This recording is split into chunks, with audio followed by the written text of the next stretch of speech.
Alors, on va revenir dans ce que je disais tout à l'heure. Pourquoi est-ce que je pose la question qui est celle de savoir, est-ce que vous avez déjà abandonné un projet? Ça peut être pour plusieurs raisons. Certaines personnes ont eu à donner des raisons concernant leur projet.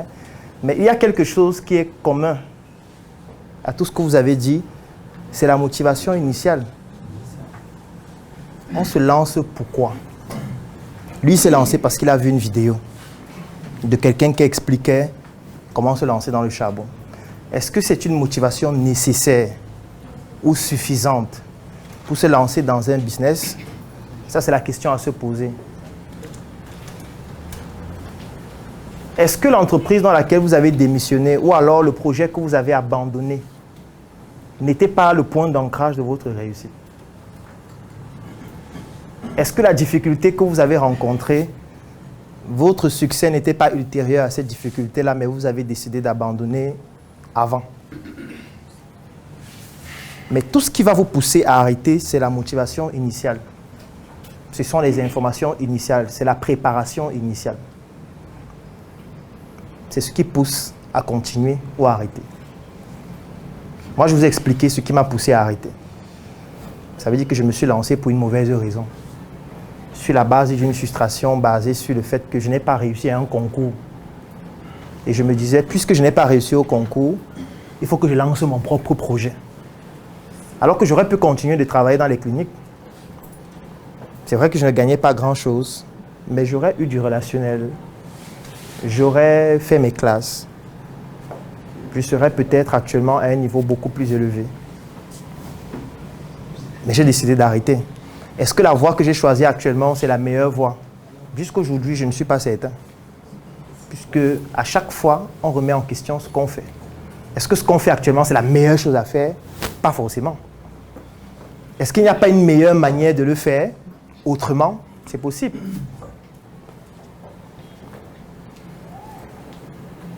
Ce qui vous pousse à vous lancer dans un projet, c'est ce qui va aussi vous pousser à arrêter ce projet. C'est comme ça. Soit arrêter, soit à continuer avec détermination jusqu'à la fin. Donc, si au départ, ce qui vous fait entrer n'est pas suffisamment fort, ce sera aussi faible ou facile que vous puissiez en sortir.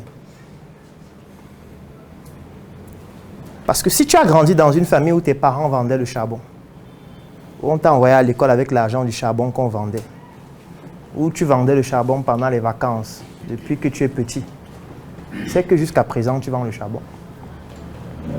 Ou au moins, tu encadres tes petits frères ou tes petites sœurs qui vendent le charbon. Ou au moins, le charbon fait partie d'une de tes activités génératrices de revenus. Ce serait très difficile que du jour au lendemain, tu te lèves, tu dis que tu arrêtes de vendre le charbon. Non, tu ne pourrais pas le faire. Parce qu'en fait, c'est une forme d'héritage familial.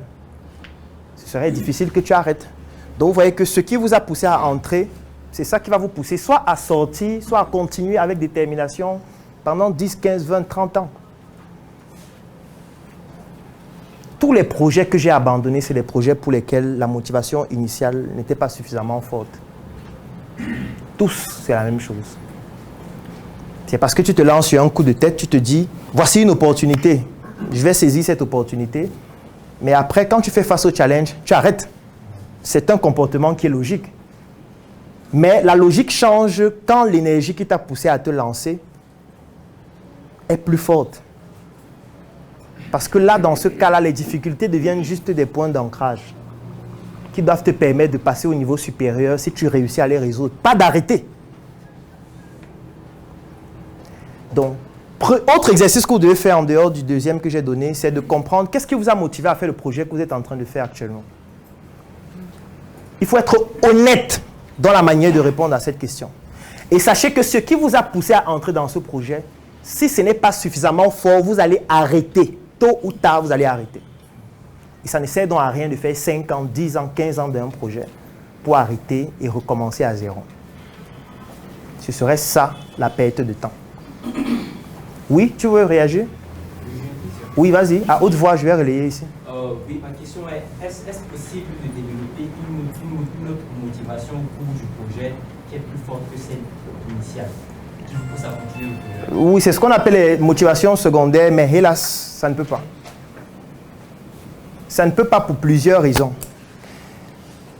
En fait, ce que vous devez comprendre, c'est que, c'est pour ça que je parle beaucoup de spiritualité à un moment donné. La force initiale, c'est la force la plus importante. Ce n'est pas la force qui vient compléter la force initiale. Je ne sais pas si on comprend ce que je veux dire. Ça veut dire ce qui s'est produit au début. C'est un peu comme si tu me dis que tu es né avec une malformation et puis tu es allé à l'hôpital, le chirurgien t'a opéré et puis maintenant ça va mieux. Non, ça ne va pas mieux. Il a amélioré juste ce qui s'est produit au début. Mais tu vas toujours garder des séquelles à vie. Parce que, et c'est ce que j'expliquais en disant que chacun de nous a des frustrations. Parfois plusieurs. Mais parfois tu vas te lancer parce qu'il y a un événement qui déclenche le fait que tu te lances. Mais le problème, c'est que l'événement en question peut correspondre à une frustration qui n'est pas suffisamment forte pour que tu tiennes sur le long terme. C'est un peu comme si tu as mal au ventre. Ensuite, tu commences à avoir mal à l'oreille. Ensuite, tu te foules la cheville et tu te blesses. Et tu vas à l'hôpital parce que tu as la blessure sur la cheville. Mais la blessure sur la cheville, là, peut-être c'est le moindre mal.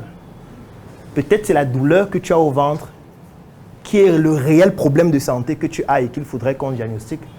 Parce que tu vas arriver pour la plaie, peut-être on va faire un pansement, on va te donner peut-être, je ne sais pas, le sérum antitétanique ou toute autre chose en fonction du contexte, et tu vas rentrer à la maison. Alors qu'en fait, tu as mal au ventre depuis 1 mois, 6 mois. Je ne sais pas si on comprend ce que je veux dire.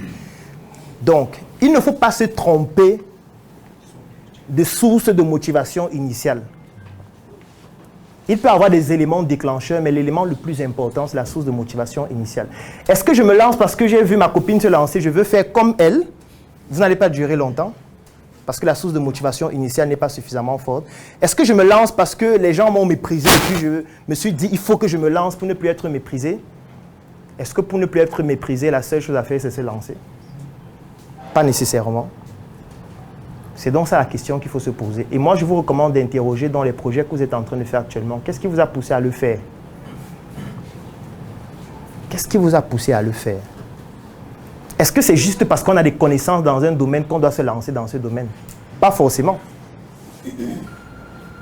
Parce que tu peux être mécanicien, tu te dis, je vais me lancer dans la mécanique. Pas obligatoirement. Peut-être il y a un autre domaine beaucoup plus accessible que tu peux faire, plus intéressant, et qui pourra te driver sur le long terme. Je sais que ça peut paraître très compliqué, tout ça. Parce que vous allez vous dire, mais attends, on va se poser les questions tout le temps. Oui, il faut se poser les questions tout le temps. Il faut se poser les questions tout le temps. La réussite, c'est un processus dans lequel on se pose des questions tout le temps. Ce sont les questions qui permettent de passer au niveau supérieur. Je vous ai pris l'exemple au début du fait qu'on voulait fabriquer des voitures, les fusées. On voulait aller dans l'espace.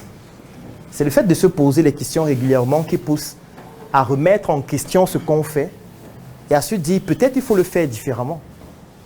Peut-être il faut emprunter un autre chemin pour atteindre le même objectif. Pourquoi s'obstiner à faire quelque chose alors qu'en réalité, on n'a pas les résultats qu'on souhaite? Mais ce qui est plus difficile en fait, c'est que quand tu as fini de te poser ces questions et qu'il faut maintenant aboutir à des solutions, parfois la solution n'est pas... Elle n'est pas... Comment je veux dire? Elle n'est pas charismatique. La mission est simple. Voici une arme capable de changer le mindset du continent africain.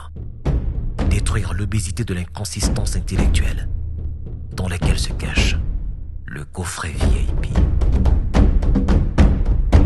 Il possède une arme contenant 200 heures de formation et 8 ans d'expérience entrepreneuriale. Recevez le pouvoir de devenir une meilleure version de vous-même. Armez-vous de cette clé pour une réussite entrepreneuriale.